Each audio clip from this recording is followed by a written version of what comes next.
Si no me muevo, si no respiro, si me quedo quieto, entonces no peco.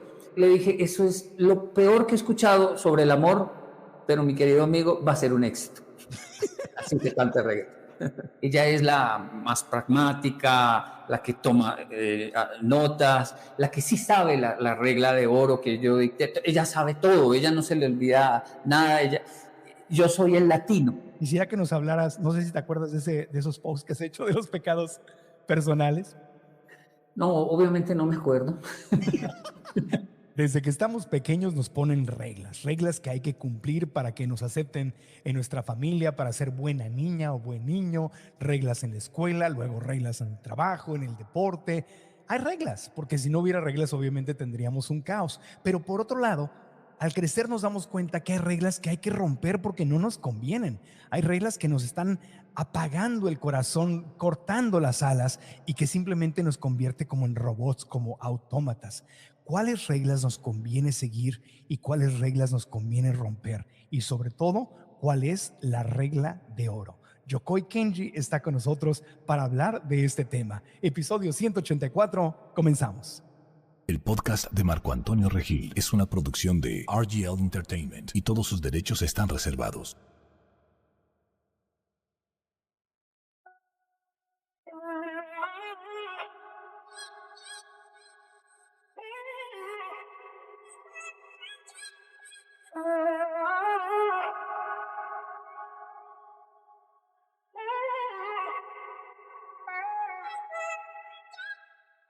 Gracias a sus conferencias, pláticas, videos y al libro Salón 8 que escribió, las ideas de Yokoi Kenji han llegado a millones y millones de personas en países e idiomas diferentes alrededor del mundo. Él les ayuda a tomar la dirección de sus propias vidas. Él dice que cuando se arrebata, nunca alcanza, pero cuando se comparte, hasta sobra. Hoy tenemos el honor de recibir a uno de los grandes conferencistas, autores y líderes de desarrollo personal. Yokoi Kenji está en el podcast. Domo arigato, mi querido Kenji, desde San Diego hasta Bogotá, Colombia. Qué gusto verte, qué honor tenerte aquí, amigo. El honor es mío, domo arigato, domo arigato. Domo arigato. Qué alegría saludarlo, escucharlo. Lo llevo en el corazón, se lo he dicho muchas veces, lo recordamos mucho, aprendimos mucho con su mensaje y muy felices de estar en este podcast. Igualmente, en Colombia hablan de usted así porque es cultural la cosa, ¿verdad? Porque yo me siento raro. Sí, Pero te puedo hablar de tú, también te hablo de usted. Porque me siento no, raro. no, de tú está bien, tú está bien. Y de usted, ok, bueno, mira, me puse esta camiseta de meditación aquí para este podcast, porque tú eres justamente un maestro en esto, en la disciplina, en la mente, en meditar, en tomar decisiones inteligentes. Y te quiero preguntar, antes que nada, para abrir boca, en una sola línea, porque vamos a hablar de esto durante todo el podcast, para ti, ¿cuál es esa regla de oro en la vida que le has dado incluso a tus hijos, precisamente? Varían mucho según mi hijo. Depende Kenji David y depende Keigo Daniel. Okay. Pero yo me imagino que el tema es que el último, el mayor, Kenji David, se acaba de ir. Se acaba de ir de la casa a independizarse. Y la regla de oro para él fue manténgase concentrado, ocupado y disfrute el viaje, sea feliz, no se estrese. Esa fue la regla de oro para el mayor, que va a variar un poco cuando es con el otro. Claro, según la necesidad, pero esa es una regla importante. Y hoy vamos a hablar mucho sobre esto, porque qué reglas nos convienen, qué reglas no nos convienen y cuál es esa regla o esas que sí de verdad nos conviene tener firmes presentes en nuestro corazón. Ahora, tú creciste, mi querido Kenji, en una mezcla de culturas. A mí me tocó algo similar. Yo crecí en la frontera de Tijuana y San Diego, México y Estados Unidos.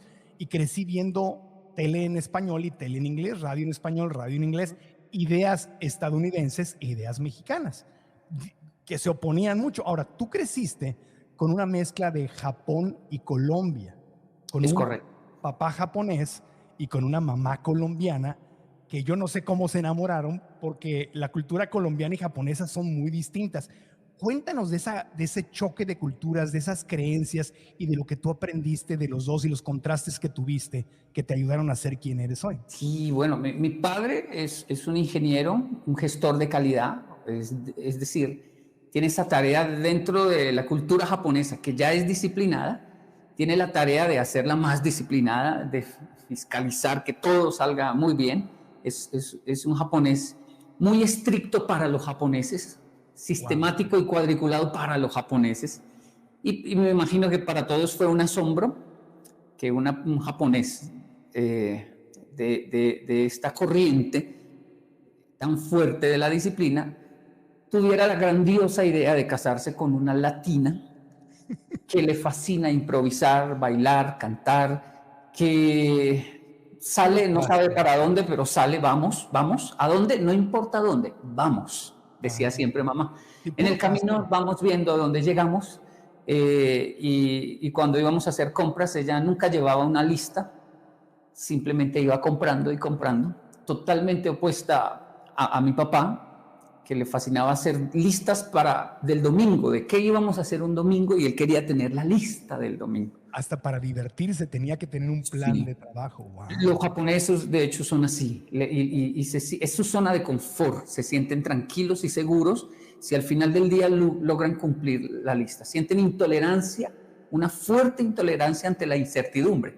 Y muchos de nosotros, los latinos, yo nací a mamá, sentimos descanso, nadamos en la incertidumbre, nos fascina perdernos en Tokio, nos fascina perdernos en algún país y ver qué pasa, a quién conozco, qué improviso. Y bueno, dos personas así se casan, fruto de ese amor. Y bueno, soy yo, pero siento que soy latino, nací latino. Yo tuve un amigo que fue el director de Toyota cuando llegaron a México y él trabajaba con puros japoneses. Sí. Y me decía, Marco, es otro mundo completamente distinto. Y me decía, la tecnología que tiene Toyota en sus autos está súper adelantada a cualquier carro de Estados Unidos. No tienes la menor idea. Es más, la tecnología híbrida que están usando es una tecnología que hace 20 años los japoneses ya desecharon y le rentaron a las otras compañías. Y me decía cómo eran súper meticulosos y su trabajo era recibirlos en el aeropuerto, a estos altos directivos, y estar con ellos de principio a final del viaje. Y me decía, Marco, es otro mundo. Y Toyota llegó a México, bueno, y en Estados Unidos, y la rompió. O sea, hemos visto a todas estas empresas japonesas que pegan home runs tras home runs. Pero ¿tú cómo asimilaste ese choque de culturas? ¿Qué fue lo mejor que aprendiste, digamos, de las reglas de tu papá y de romper las reglas del lado de tu mamá? Cuéntanos. Realmente el fruto para mí más importante, ahora sí, hablando de reglas de oro, el equilibrio es para mí, en este momento, la regla de oro. El equilibrio que genera salud mental. El japonés realmente es muy disciplinado y, como usted lo dice, logra unos home run increíbles. El latino improvisa y tiene una capacidad impresionante de adaptarse y de crear, y si no tiene, se lo inventa, pero sale adelante. Eso es increíble en el latino. Pero estas dos culturas sin equilibrio, casualmente, paradójica y trágicamente, una genera suicidio, mucho suicidio en Japón. Uh-huh. Y en Latinoamérica hay mucho homicidio. Finalmente, la falta de equilibrio produce muerte, la falta de salud mental. Y por eso creo que no me caso con ninguna de las dos culturas. Es una constante búsqueda de equilibrio. Japón acaba de crear, de hecho, hace unos meses, Marco, el Ministerio de la Soledad. O sea, se sabe que los países tenemos Ministerio de Educación, de Defensa. Japón tiene el Ministerio de la Soledad debido al porcentaje tan alto de personas que se están sintiendo solas. Muchos optan por suicidarse, otros por vivir encerrados en su casa. Entonces crearon el Ministerio de la Soledad, y cuando uno va a investigar, bueno, ¿y qué va a hacer el ministro de Soledad? Tiene que hacer fiestas, tiene que hacer socialización. O sea, lo que a nosotros nos sobra en Colombia, deberíamos crear, por ejemplo, un Ministerio de la Disciplina para que detenga tanta fiesta, para que detenga y trabajemos más, seamos más disciplinados, mientras que en Japón están haciendo todo lo contrario. Entonces, para mí es como realmente asombroso hasta hoy ver dos países donde uno dice, lo que a estos les sobra, lo necesitan los de allí, y lo que aquí les sobra, lo necesitan los de allá. Entonces, ser un traductor cultural, bueno, es una de mis pasiones. ¿Y has logrado eso? ¿Has logrado ese equilibrio, tomar lo mejor de Colombia, lo mejor de Japón? Porque tú además sí te fuiste a vivir a Japón, ¿verdad? Y allá conociste a tu esposa, colombiana, en Japón. Es correcto, es correcto. A ir a Japón a conocer una colombiana. Sí. ¿Cómo estuvo eso? A ver, cuéntame. Sí, no, y lo más curioso es que mi esposa es colombiana, pero ella es la que tiene el carácter japonés. Ella es la más pragmática, la que toma notas, la que sí sabe la regla de oro que yo dicté. Ella sabe todo, ella no se le olvida nada. Yo soy el latino, y mi esposa es blanca, güera, dicen en México, ¿no? Yo soy así, chinito dirían en México, ¿verdad?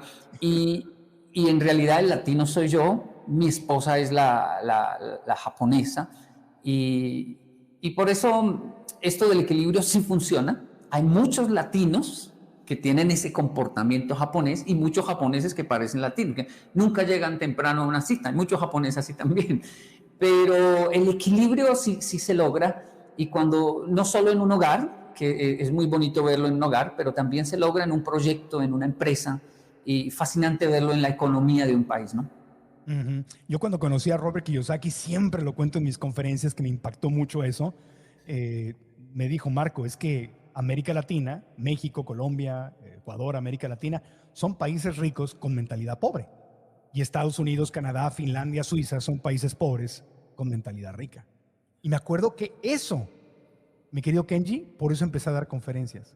Eso Wow. fue lo que me marcó a mí, cuando Kiyosaki me dice: son ricos, pero piensan pobre. Sí, sí. Y eso me dolió mucho en el corazón, porque pues crecí viendo a los indocumentados pasar la frontera, veía gente sufrir en mi país, veía a mi mamá sufrir en mi país, la pobreza eterna, la corrupción eterna.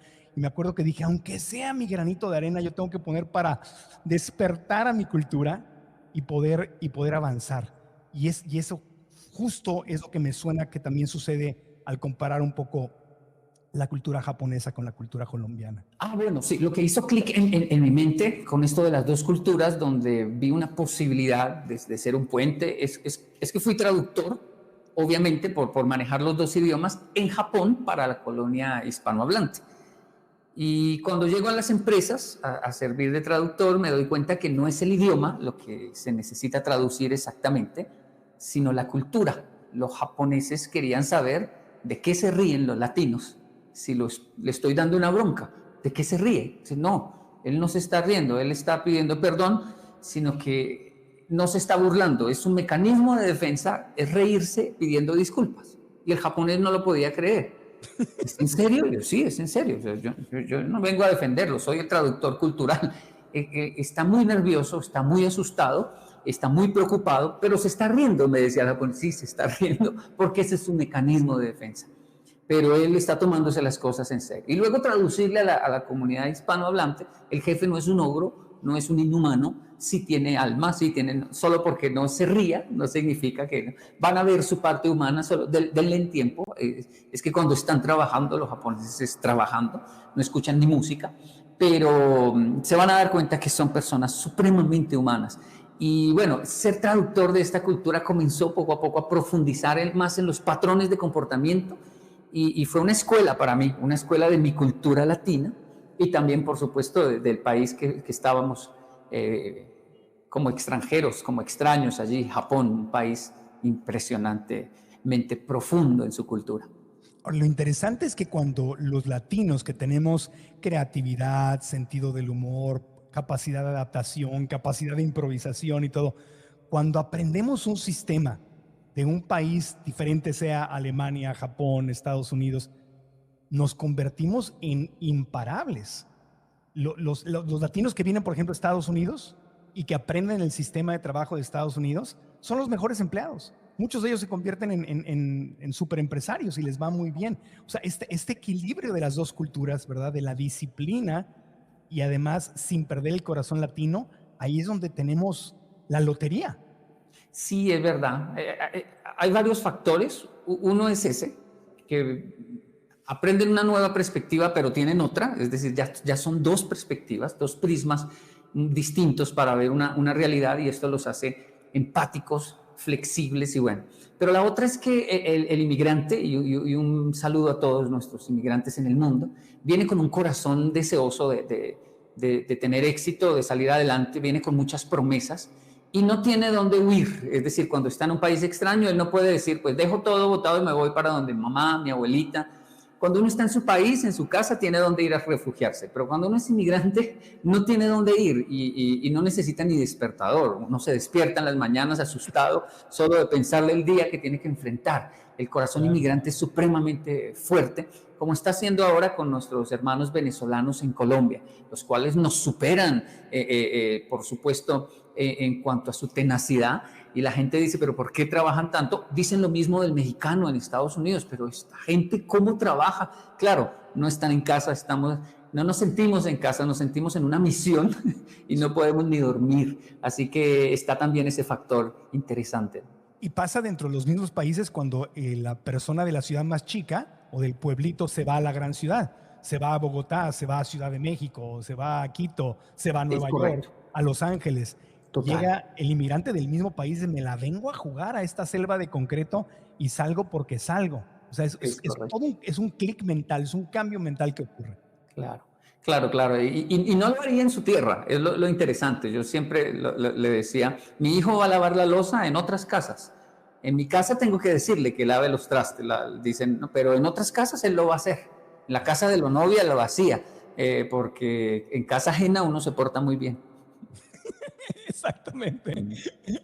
Lo recuerdo perfecto. Oye, a mí me encantan tus redes sociales. Las manejas súper bien. Y las redes sociales son puros números, son puras cifras. Estamos viendo, casi nos definen o casi valemos por cuántos millones de seguidores o cuántos likes o cuántos reposts o cuántos shares. O sea, las marcas, la gente nos mide por nuestros números en redes sociales. Y hay algo que tú compartes en ellas que me encanta, que son estos hábitos chupasangre. que literalmente yo dije, claro, esto te lleva a la pobreza, a la tristeza, al desgaste, a la frustración, al sufrimiento. Entonces, quisiera que nos hablaras un poquito de esos hábitos chupasangre que has compartido en tus redes. Bueno, eso fue una publicación ya hace un tiempo, pero sí tiene razón, gustó mucho. Me impresionó cómo gustó esta publicación. Fingir, el primero es fingir. Este primer hábito, no sé, de alguna manera fuimos esa cultura formada en sonría, diga que le gustó la sopa, diga que sí, diga. De hecho, me acuerdo mucho, maestro Marco, una conferencia suya, yo estuve presente allí donde usted hablaba de que nosotros le fingíamos hasta a la abuelita cuando nos servía la sopa, y uno, como es la abuelita, y para no ir a herirla, uno decía, sí, claro que sí, abuelita, quiero más, y tenía uno que o botar la sopa, o hacerse loco, o pasar un momento amargo, cuando teníamos la capacidad de decirle, abuelita, yo la amo mucho, pero no me sirva todo eso, sírvame la mitad, no me lo voy a comer todo, y después la hago desperdiciar, con el mismo cariño, sin fingir, termino siendo mucho más feliz, y también no voy a matar a mi abuela por eso. Marco, maestro. Eso es no fingir, primer hábito chupasangre. Claro, es de ser auténtico, ¿verdad? Ese ejemplo era por aquello de que tú estás a dieta, quieres bajar de peso, quieres comer más consciente, pero llegas con la abuelita y te hace los tamales de manteca y no te atreves a decirle, finge, no te atreves a decirle, no, esto no es congruente con mi estilo de vida ya, esto me hace daño, porque dices, si no me como los tamales, soy una mala hija o soy una mala nieta. Correcto. Pero, y al fingir, lo que dices tú, estamos traicionándonos. ¿Cuántas veces traicionamos a nuestro ser auténtico, verdad? A nuestros sueños, a nuestras convicciones, por no querer, por el miedo a ser rechazados? Total. Nos hace daño el tamal, como lo dice usted, pero nos hace también daño en nuestra salud mental el fingir. Ok, hábito chupasangre. El segundo hábito chupasangre. Quejarse. Bueno, este es muy común en Latinoamérica, quejarse, ¿no? Sí. Siempre es que, ¿cómo está? Ahí más o menos, ahí dándole, ahí en la lucha, ahí, esa cultura de estar quejándonos hace daño. Cuando quejarse es una costumbre, el alma se envejece. Ajá. Y aunque todos parezcan compadecerse ante tus quejas, la verdad es que no te querrán volver a ver en un buen tiempo. Quien vive quejándose pierde amigos y credibilidad. Wow. No me acordaba de eso, está muy bien. Qué interesante que estás aprendiendo de algo que tú mismo publicaste. Sí, es que mi cerebro siempre fue así, desde niño Me puedo ver una película varias veces y leer un libro varias veces y lo disfruto mucho. Sí. Pero siempre tuve esa cuestión, y un saludo para todos aquellos que cuando leen una página y dicen se me borró y tiene que volver a iniciar. Bienvenidos a mi mundo. Qué hermoso que puedas ver. Dice, qué interesante eso que dije yo, me debería de hacer caso. Sí. A mí, Por cierto, la gente, por ejemplo, no sabe que a mí no me gusta la disciplina. ¿no te gusta la disciplina? No. Por eso vivo en Colombia, por eso salí de Japón. Por eso no hablo de disciplina porque sé que es una necesidad inherente en Latinoamérica. Pero yo conviví con disciplina, fui supremamente disciplinado, hasta el punto que tuve que comenzar a combatir la disciplina en Japón y decirles, hey, eso los está matando, ustedes se están enloqueciendo, la vida no es así, la vida es indómita y tiene una parte que no se puede calcular, no pueden hacer cuentas, el latino tiene la solución, y ese fue mi mensaje por mucho tiempo en Japón. Luego llego a Latinoamérica, me quedo mirando el panorama y digo, hey, tienen que ser disciplinados, tienen que llegar puntual. Entonces, sé que la gente lo necesita, pero a mí personalmente, bueno, me inclino por el equilibrio, pero sí, la disciplina llegó a hacerme daño incluso. Entonces, me fascina llegar tarde, que me lleguen tarde, y la sonrisa que hacen los latinos cuando llegan tarde como si no hubiera pasado nada, a mí me impresiona. Yo llego puntual siempre, pero me impresiona que no importa si yo llego puntual, nadie llega. Yo comencé a llegar tarde 2, 3 minutos en Colombia, 7 minutos, y me impresionaba. Todavía no llega, el latino puede llegar 15, media hora tarde. Y no pasa nada. Sí, es increíble. Entonces, dentro de mí había como una implosión de alegría. ¡Wow! No pasó nada, no hay un problema. Pero no es lo que enseño porque, claro, sé qué es lo que se necesita en el lugar, ¿no? Claro, sí. Yo cuando fui a vivir a México, Ciudad de México, es muy distinto. En Ciudad de México la gente llega muy tarde. Y yo venía de la frontera, que está más como a Estados Unidos, donde llegas a tiempo. Y me Sí. acuerdo que me citaron para la boda de un periodista muy famoso, Gustavo Adolfo Infante. La invitación decía a las 7. Salí de grabar mi programa de televisión, agarré el auto, llegué, me estacioné y dije, llegué 7:10, llegué tarde a la ceremonia, me meto a la iglesia y después de vio que eran otros novios, dije, me equivoqué de iglesia. Y me salgo y los de la boda de las 7 estaban llegando a las 7:45. Wow. Dice, no, es que aquí en México te dicen a las 7, pero es una hora después. Por ahí hubiéramos empezado. Pero bueno. Y no solo para llegar, para cerrar la boda, la fiesta también. Yo he estado en México varias veces acompañando empresas japonesas en México, y siempre está la cena, y los japoneses, termino siendo traductor y comienzo a hablar con ellos y les digo, ¿ya están acostumbrados a esto? Y me dicen, sí, la verdad sí, porque esto va hasta las 2, 3 de la mañana. Y me dicen, sí, ya sabemos. Eso es Sí. temprano. O sea, a las 6 de la mañana te están sirviendo el y sufren, los japoneses sufren bastante con este tema. Inscríbete gratis en marcoantonioregil.com/2021. Si estás en YouTube, da clic en la descripción de este video. Oye, hablando de eso, ese es el consejo número 3 que compartías justamente en tu post de los hábitos chupasangre. Entonces, ¿Sí? el número 3, ahí le ve en tu post, dice, pensar en exceso. Oh, sí, pensar en exceso. Así que está perfecto lo que estás diciendo. Fíjate qué interesante. Si nos vamos al exceso, es donde empezamos a sufrir. O sea, la falta de reglas y la falta de disciplina nos hace sufrir. Y por el otro lado, el exceso también. Sí, de hecho, lo que hablábamos ahora de las redes sociales, uno de los términos que más me gusta de las redes es la palabra orgánico. Cuando las cosas son orgánicas, son hermosas, son bellas, pero cuando estamos pensando en exceso, si el algoritmo sí me va a ayudar, si las personas sí les va a gustar, si van a dar clic, si no, bueno, cuando comenzamos a hacer tantas cuentas, perdemos esta naturalidad, y es como esas técnicas que ofrecen para conquistar una dama. y que nos puede librar de las vergüenzas cuando son tan hermosas y tan importantes en nuestra historia. Es como cuando nos enseñan a leer un libro en 3 minutos. Uno dice, no, no haga ese daño de leer un libro en 3 minutos. Es leer lo que está haciendo. Es como hacer el amor en realidad a la lectura. Así que suave, despacio, con calma. Pensar en exceso para mí sí hace mucho daño. Claro, y compararse, lo estabas diciendo ahorita, compararte con las otras personas, con las otras redes. Este tiene más likes que yo. Eso también te está chupando sangre, te está quitando energía. Total. Ese era tu consejo número 5. El Oh, desorden. sí, compararte sí me acuerdo. Sí, sí, sí, sí. Porque el cuarto es el desorden. Ajá. El caos total. Sí. Sí, sí, sí. El quinto era compararse y el sexto era vivir pensando mal. Oh, sí, esto es terrible. Cuéntanos. Esto es terrible. En este punto con mi esposa estamos en esa búsqueda de plenitud, donde llegamos a un acuerdo de yo sé que tengo que ser más como mi esposa sin dejar de ser yo. Y ella tiene que ser más como Yokoi Kenji sin dejar de ser ella. Y así buscamos el equilibrio. Mi esposa analiza bastante las situaciones antes de moverse. Mi esposa calcula, hace cuentas, pero eso no siempre funciona.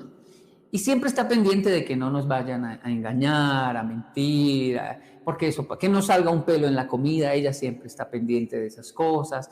Y eso está bien, porque yo me voy comiendo lo que hay, voy confiando en todo el mundo, dejando el móvil en cualquier lugar. Para mí todo el mundo es amigo y obviamente no todo el mundo es amigo. Entonces estamos siempre buscando ese equilibrio entre los dos. Y uno de esos extremos, de ese talento innato que tienen las personas que pueden lograr ver el error y cazarlo rápidamente, es que si no le dan equilibrio siempre están pensando mal, siempre están...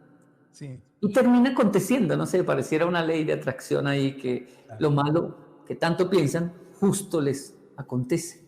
Les pasa. Y en América Latina hay tanta corrupción y hay tantos engaños yo vivo aquí en Estados Unidos y yo le pongo seguro a todo y mis amigos estadounidenses a veces se ríen de mí porque no puedo ir a ningún lugar sin ponerle la alarma al carro o cerrar la puerta con la llave extra o hacer todas estas cosas y me ven así como, ¿qué pasa? Y yo, pues que no sé, es que yo crecí en México y pues dejo una bicicleta afuera y se la llevan, o sea, no es como que puedo, digo, acá también, no crean que no, pero no es tanto.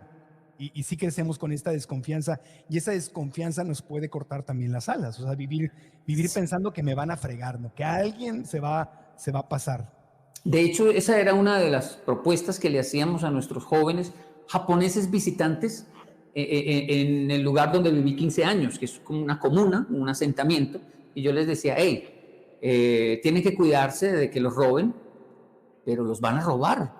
Y eso es una experiencia maravillosa porque en Japón nunca los van a robar. Así que tienen que aprender a vivir la experiencia para que en el robo no pase algo malo. No, déjense robar.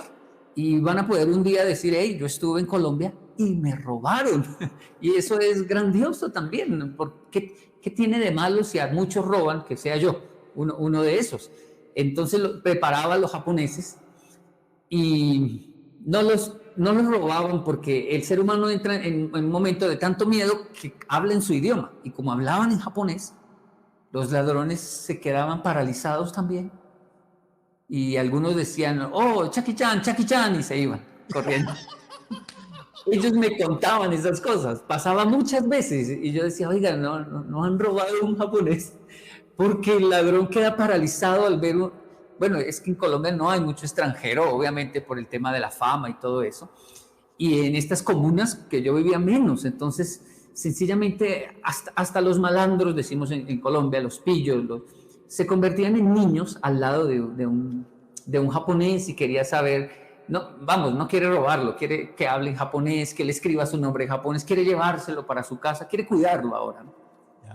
Cuando me certifiqué como maestro de yoga en Nueva York, mi maestro era brasileiro, pero era alumno de una persona de la India. Dharma Mitra se llama. Y entonces a él siempre decía que le robaban sus bicicletas y le robaban sus transportes que dejaba, pero él siempre decía, en otra vida yo fui un ladrón de caballos y elefantes, porque me volvieron a robar la bicicleta, estoy pagando el karma. Y entonces dice, cada vez que me roban una bicicleta le digo, gracias Dios, ya quemé mi karma, un elefante menos que me robé. Entonces, todo es la forma en que te relacionas con lo que está sucediendo.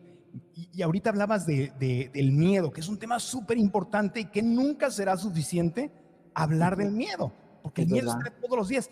Y el 80% de los miedos que tenemos, mi querido Kenji, nunca suceden. Cuéntanos de eso. ¿Qué piensas? ¿Qué viene a tu mente cuando digo miedo? ¿Qué consejos das sobre el miedo? ¿Cómo manejas tus miedos? Cuéntanos. Me enseñaron hace muchos años, no vaya a perder el miedo al enfrentar un auditorio, porque el día que lo pierda pueden pasar cosas malas. Téngalo ahí, siempre tenga ese susto, ese miedo.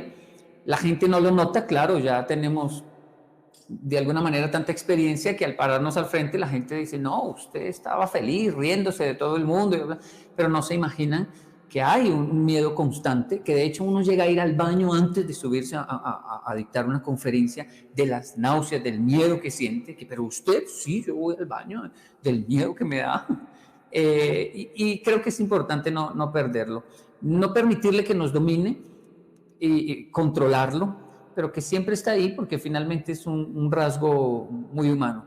Ahora, en el caso de otras personas también reconozco que hace mucho daño el miedo, que hay que combatirlo, que definitivamente les priva de sus sueños, de hablar, de gritar, de decir las cosas.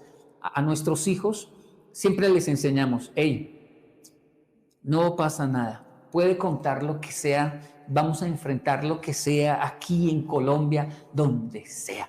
Puede decirlo, no tenga miedo de nada, de decir lo que quiera, de salir del closet si es necesario, de lo que quiera. Yo siempre les digo lo mismo, de si hizo algo muy grave, pues lo enfrentamos, güey. Vamos a hacer algo, pero no está solo. No tenga miedo, no se paralice, no se asuste, no se deje manipular de las personas por algún secreto, ni en redes ni en nada. No hay nada que no podamos enfrentar, no tengan miedo de nada. Si el miedo, el 80% no sucede, pero nos puede llegar incluso a enfermar, nos puede llegar a matar nuestros sueños.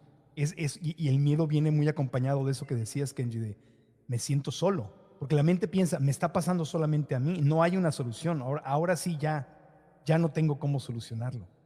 Sí, es que yo de alguna manera soy un poco romántico con el miedo y me gusta, pero ya ver el caso de mi compañera de vida, de mi esposa, que le echa llave a la ventana y después mira a la puerta y dice, pero si en ese momento se entraron por allí y entonces mejor miro debajo de la cama y después el baño y digo, eso no tiene fin, le digo yo, no tiene fin. Como yo estoy en la casa ya está tranquila, pero si yo no estoy, ella me cuenta todo lo que hace para cerrar las puertas y le digo, wow, y son muchas las personas que piensan y sienten esto y no tiene fin, es decir, no tiene fin, si no es el COVID, entonces bueno, son tantas cosas, ¿no? La gente con miedo se fue a Estados Unidos a vacunarse, porque en Latinoamérica se demoró la vacuna y muchos se fueron y allá el edificio donde estaban se cayó. Es decir, la vida es indómita, es tan indómita que uno dice, mejor me relajo y disfruto el viaje, porque exactamente el 80% de lo que tememos no pasa, pero sí me enferma.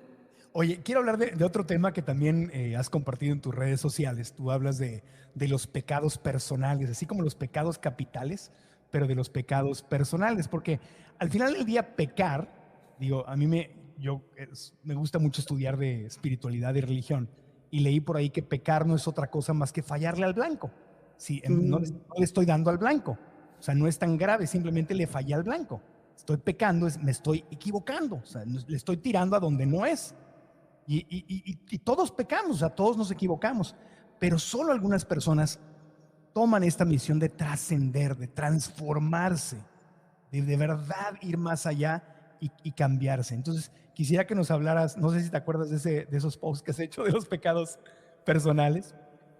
No, obviamente no me acuerdo. Mira. pero lo que no olvido son mis pecados Mira, y la percepción que tengo de ellos. Claro, claro que sí. De hecho, ha de ser muy triste el no creer que existe el pecado, ajá, que hay algo malo, que puedo mejorar, cambiar, que puedo reparar. Y termina siendo, por otro lado, muy bello la sensibilidad de saber que pequé, que me equivoqué. Es más, quiero librarme del pecado, pero gracias al pecado me acerco en realidad a ese nivel de espiritualidad que busco todos los días. No lo encuentro en portarme bien, realmente no lo encuentro allí, o no moverme. Si no me muevo, si no respiro, si me quedo quieto, entonces no peco. Solo encuentro la escalera a la espiritualidad, a mejorar mi vida, si peco. Y es una gran paradoja porque entonces puede ser una justificación para vivir pecando, pero cada quien sabe que realmente su conciencia le dice si lo hace por justificación o por esa lucha enorme que tenemos adentro de mejorar. La única forma para mí de trascender es pecar y dejar de pecar. Y esa es la lucha diaria, ¿no? Y poder hablar de ello es también algo muy importante. Poder hablar de nuestro erotismo, de nuestras inclinaciones más complejas, de nuestra ira, nuestra rabia, nuestro desprecio propio, inconsciente, y que lo reflejo con un mecanismo de defensa despreciando a otros, atacando a otros. Una cantidad de patologías que tenemos los seres humanos. Yo nunca olvido, maestro Marco, y ahí usted me ayudará, por su análisis de patrones de comportamiento tan interesante. De niño, yo tenía un perrito y era un cocker inglés llamado Mateo. Y cuando llegué de la escuela, me dijeron, Mateo, se lo robaron. Y como era como mi primer perro, yo lloré y no paré de llorar. Y hubo un momento que comencé a golpear las cosas, al punto que ya mi tía tuvo que sostenerme y decir, hey, cálmese, cálmese, tranquilo. Dice, no puedo. Solo de pensar que se lo habían robado me dio mucha rabia. Ella me dijo, tranquilo, piense que está en otra casa, otros niños lo están cuidando y le están dando buena vida. Pues eso me llenó de más ira y ahí fue donde exploté. Y cuando ella se dio cuenta que no podía parar, entonces me dijo la verdad. No, espere. Mateo se murió. Yo, ¿cómo se murió? Él salió, lo agarró un carro y lo mató. Vamos, le demuestro. Allá está el agua, porque yo limpié la sangre y todavía debe haber. Y fuimos a ver y realmente, y le pregunté al abuelo, todo, sí, es que no queríamos contarle porque pues dijimos le va a hacer más daño. Y yo dije, lo mató un carro. Y sentí un fresco, Marco, siendo un niño, un fresquito pero no lo tiene otra familia, pero no hay otros niños con él. Se murió. No es mío, pero tampoco es de nadie. Nunca pude olvidar esa historia porque me pareció, ya siendo niño, algo de mi naturaleza humana. ¿Cómo podemos ser de egoístas y decir, lo prefiero muerto, pero no en manos de otra persona? Y de ahí en adelante, ya desde mi niñez, comienzo a analizar rasgos y patrones de comportamiento que son pecados, llamémoslo así, con los cuales uno tiene que luchar, combatir toda la vida, ¿no?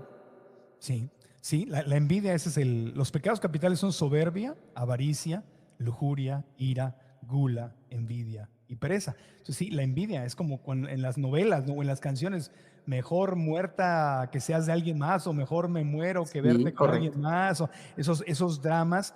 Es el ego del ser humano, esa territorialidad, pero lo vemos hasta en los animales. Digo, yo salgo al parque con mi perrita y se me acerca otro perro y le hago cariños al otro perro y mi perrita viene y se pone en medio.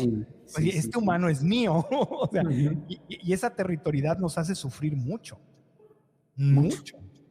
porque a veces tenemos algo que no nos conviene y con tal de que no lo tenga alguien más, no lo queremos soltar, sea un trabajo, sea una pareja, sea una idea, ¿verdad? Sí, yo pienso incluso que, por ejemplo, el amor entra en esa etapa de plenitud cuando soy capaz de mirar a otra persona y decirle, hey, la amo, la amo, pero me interesa por ese mismo amor que sea feliz, que sea libre, que me diga lo que siente, si se quiere ir, si de pronto es más feliz sin mí, ¿qué estoy haciendo yo?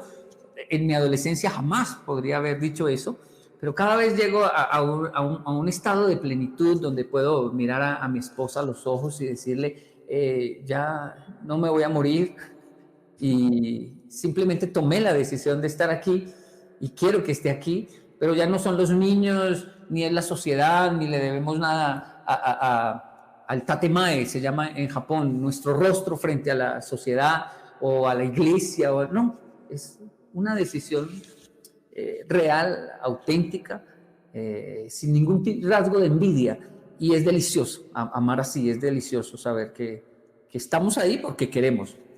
Sí, es que tenemos un malentendido muy profundo en nuestra cultura de que amar es poseer y amar no es poseer. Uh-huh.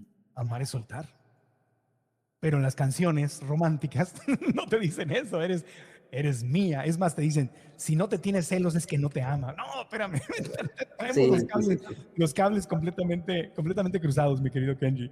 Sí, de hecho alguien me escribe una canción hermosa sobre lo que es el amor a plenitud, como lo estamos hablando, y se supone que es un reggaetón, y yo le digo, la letra está fantástica, hermosa, profunda, eso es amor, pero eso va a ser un fracaso como reggaetón.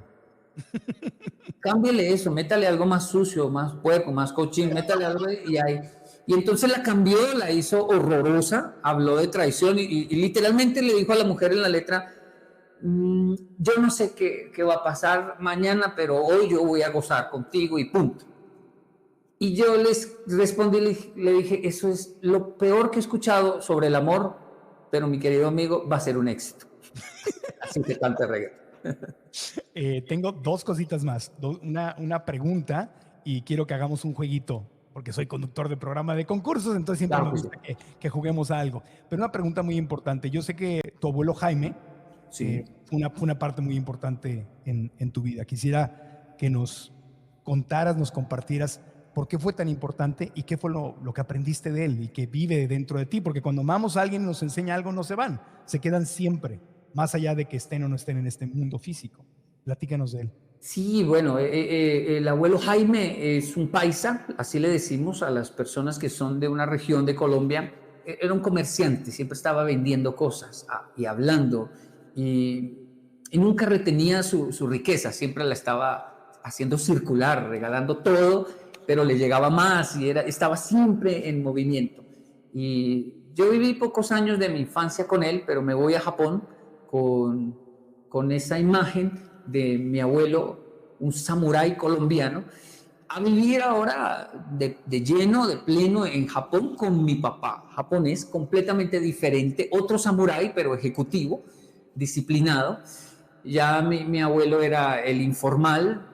Una forma de decirlo rápido es que mi abuelo siempre decía una frase, él decía, muy con el acento colombiano, eso es un negocio, eso es buenísimo, a ese precio que le estoy dando, eso es un regalo, lléveselo, mijo, que si no, no me lo paga, si no le gusta, no me lo paga, tranquilo, lléveselo. Él repetía eso una y otra vez con todos los productos, las cosas que tenía.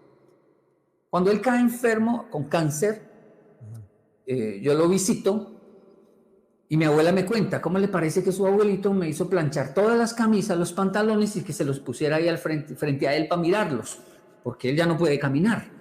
Pero todos los días 5 o 6 personas visitaban a don Jaime porque fue un hombre muy influyente. Y claro, en su enfermedad lo visitaban y detrás de la puerta se escuchaba la frase, esa camisa me la enviaron de Japón mis hijos, eso es de la mejor tela, eso es finísimo, y a ese precio que les doy, eso es un regalo, lléveselo. Él vendió, enfermo, sus camisas, sus pantalones, las vendió porque esa era su esencia, su ikigai, su sentido de vida. Hay gente que vende y hace lo que hace no por el dinero, sino porque no puede parar de hacerlo. Y eso en japonés se llama ikigai, sentido de vida. No es tema de seguidores, de like, de dinero, es porque no podemos parar de hacer lo que estamos haciendo. Historias como estas llenan mi alma, mi mente, de mi abuelo. Y ahora voy a enfrentar un país como Japón, donde no se aceptan las personas así, y debo adquirir ahora esta disciplina, hasta lograr esa combinación de disciplina y esa pasión del abuelo Jaime. ¿Y cuál es tu ikigai? ¿Cuál es eso que harías aunque no te pagaran y aunque tuvieras todo el dinero del mundo y que seguirías haciendo hasta el momento en que te despidas de este planeta? Sí, bueno, a mí lo social me fascina. Yo soy trabajador social y aunque reconozco que cuando hay un auditorio enorme y se genera una ovación en alguno de los puntos de la conferencia, donde la gente no puede parar de aplaudir, ni uno puede lograr detenerlos, ya suficiente, y donde incluso hay personas llorando, aunque reconozco que hay una explosión de alegría en mi alma en esos momentos, es igual de grande en realidad cuando estoy en un barrio y hablo con una persona que ni se imagina quién soy, pero entablamos una pequeña conversación. A mí el ser humano me apasiona, mi nacionalidad es la humanidad, ya no es ni colombiana ni japonesa, es esto de la humanidad. Disfruto muchísimo la gente, sus rasgos, incluso sus pecados. Me lleva a pensar por qué lo hizo, por qué los tiene, qué demonios carga. Inscríbete gratis en marcoantonioregil.com/2021. Si estás en YouTube, da clic en la descripción de este video. Bueno, oye, vamos a hacer un juego muy sencillo, muy Sí. sencillo. Es un juego casi imposible de perder, pero la única regla es que yo te hago una pregunta. El juego se llama Piensa Rápido, así que vamos, Yokoi Kenji, vamos a jugar Piensa Rápido. La única forma de perder el juego es que te tardes más de 3 segundos en darme la respuesta. No, ya perdí. O sea, ya que te perdí. digo algo y no, a lo que venga a la mente me lo tienes que decir.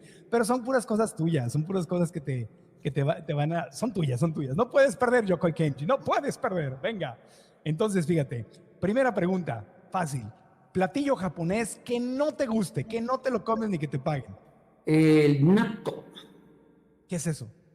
Natto son frijoles fermentados, frijoles podridos. Huelen a pecue, el mal olor de los pies, ¿cómo se dice en México? Las patrullas. Huelen a patrullas. 2 platillos colombianos que te vuelven loco, te encantan. Sí, bueno, el sudado de pollo, pero el que hace mi esposa. El sudado de pollo es delicioso. Y las tajadas. Las tajadas son ese plátano verde maduro, Ajá. pero que lo dejan madurar bastante y lo fritan. Lo compartimos mucho con Venezuela, lo encontré también en la comida cubana, esos maduritos deliciosos. Dime un lugar que hayas visitado en el mundo y que te haya dejado el más grande impacto en tu vida. Puno, Perú. Ajá. ¿Por qué? Está el lago más grande del mundo. A esa altura está en Puno, Perú. Wow. Y cuando llego al lago, resulta que hay islas como de paja flotantes y ahí viven los uros. Ellos lanzan una cuerda a la otra isla y jalan la otra isla y se acercan, unen varias islas, hacen una fiesta y cuando termina la fiesta se separan otra vez. Son casas flotantes en un frío impresionante y ahí se da la trucha y esa trucha es deliciosa, pero con esto que les estoy diciendo se imaginarán lo fascinante que es. Si supieras que te vas a ir y Dios te dijera, te doy 10 minutos para despedirte solo de 3 personas, solo de 3, ¿de quién te despedirías y qué les dirías? Si me voy... Tienes 10 minutos. Pues sí. Del Papa, no, mentiras, de mi esposa y de mis 2 hijos. Justo son 3, pero entonces el perro, bueno, el perro no es una persona, pueden tenerlo cargado ahí, ¿verdad? Porque es que Mr. Jake nos tiene conquistados, ganados el alma, es decir, sana nuestras relaciones. Mr. Jake se llama él, pero obviamente mi esposa y mis hijos, 3 personas, y que esté, por favor, Mr. Jake ahí. ¿Y qué les dirías? Dios existe, pero es un tacaño, me dio solo 10 minutos nomás. Qué terrible, o sea, ya ahorita hablo con él a ver por qué hace estas cosas. Es un concurso, fui yo, no fue Dios, es un concurso. No, les diría la regla de oro. Gracias, Marco. Les diría la regla de oro de Yokoi Kenji. Concéntrense en algo, enfóquense en algo y disfruten el viaje. Muy bien, perfecto. Muy bien, me respondiste así sin hacer pausas, así que prueba superada. Bueno. Kenji ganó el juego, Gracias, te agradezco de todo corazón, mi querido Kenji, que seas quien eres, que nos des tu tiempo para compartir y platicar contigo. He tenido el honor de estar en el mismo evento en varias ocasiones, donde tú has dado una conferencia y otra, en Ecuador, en México, no sé en qué otros lugares, pero tenerte en el podcast ha sido un gran gusto. Y simplemente para despedirnos, yo te quiero pedir algún consejo, algo que yo no te haya preguntado y que tú le quieras compartir a toda la gente que está viendo y escuchando este podcast, que está buscando su desarrollo personal. ¿Algún consejo para vivir en plenitud, para ser felices, para ser mejores? ¿Qué les dejarías de tu corazón a ellos, amigo? Bueno, es que ahora, en este momento, viene a mi mente que acabo de dejar nuestro hijo en Estados Unidos, buscando su independencia. Y de ahí nace una propuesta que le hice de busque 4 trabajos diferentes, aprenda 4 idiomas, ya sabe español y rasguña el japonés, haga 4 deportes o puede incluir ahí la música. Le hice una propuesta del 4, está en redes, pero muchas personas comenzaron a preguntarme sobre esa propuesta. Porque le dije, haga eso antes de ir a la universidad. Y algunos me dicen, Yokoi Kenji, ¿usted no quiere que su hijo vaya a la universidad? Y entonces mi respuesta más sincera es esta. Yo no quiero que mi hijo vaya a la universidad, yo quiero que él quiera ir a la universidad. Y por esa razón es que le hago esa propuesta, para que él sienta pasión. Creo que la educación es demasiado bella para traumatizarla con una vida cuadriculada. Y la vida también es demasiado bella para traumatizarla con una educación cuadriculada. Es algo hermoso, es como la lectura. Yo no aconsejo leer un libro específico, aconsejo leer. Un día se va a encontrar con un libro que usted diga, me marcó la vida. Si encuentra un libro, así sea el de Yokoi Kenji, y lo lee, y no les hace bien, ciérrelo y no lo lea. No traume la lectura por un bendito libro. La lectura es demasiado linda como para traumarla. El libro que a mí me hizo bien, a otro tal vez le caiga como un ladrillo. Y esto es un lío en mi editorial porque me dicen, recomiendes un libro. Y digo, no, yo no puedo recomendar mi libro, va contra mis... Yo recomiendo leer. Y si un día el pirata se encuentra con su tesoro, entonces va a haber porque cada libro es un tesoro y cada tesoro tiene su pirata. Solo hay que dejar que las cosas pasen. Y para mí, maestro Marco, un honor estar aquí. No, hombre, gracias a ti, maestro Kenji. Domo arigato, maestro Kenji. Gracias. Domo arigato, Mr. Roboto. Domo arigato. Domo arigato. Entonces, repasando, nos quedamos con eso. Las 4 reglas.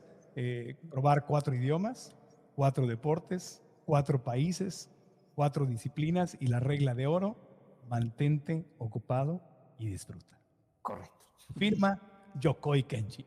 Sí.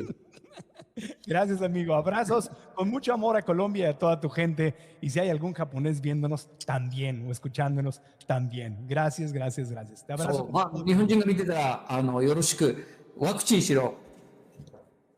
Amén.